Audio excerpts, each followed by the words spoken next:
السلام علیکم۔ اسٹوڈنٹس چھٹیوں میں بہت زیادہ ٹائم ضائع کرتے ہیں۔ والدین کو یہ چاہیے اساتذہ اکرام کے ساتھ تعاون فرمائیں اور اپنے بچوں کی پڑھائی میں بھی تعاون فرمائیں، اور اس تعاون کی ایک بہترین صورت یہ ہے کہ بچوں کی جو چھٹیاں ہیں، یہ ناگہانی چھٹیاں، یہ حادثات کی وجہ سے چھٹیاں، اچانک اسکول بند ہونے کی وجہ سے چھٹیاں، ان چھٹیوں کو باقاعدہ پلاننگ کے تحت ضائع ہونے سے بچائیں۔ بچوں کو آپ ان چھٹیوں میں کسی معلوماتی ٹور پہ لے جا سکتے ہیں۔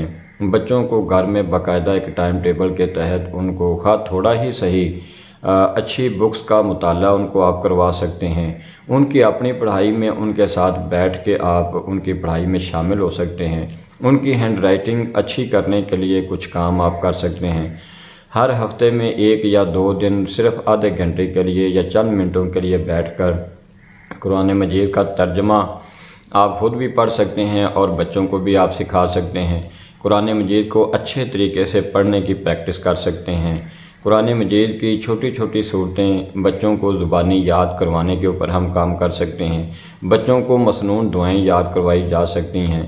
بہت سارے کام ان سمر ویکیشنز میں، ان ونٹر ویکیشنز میں، اور اسی طرح سے ہفتہ وار چھٹیاں یا جب بھی اسکول بند ہوں، جب بھی کوئی اس طرح کا موقع ملے تو ہم ان چھٹیوں سے اپنے بچوں کی تعلیم میں فائدہ اٹھا سکتے ہیں، اور ان چھٹیوں کو ان کی تعلیم میں بہتری کے لیے ہم استعمال کر سکتے ہیں۔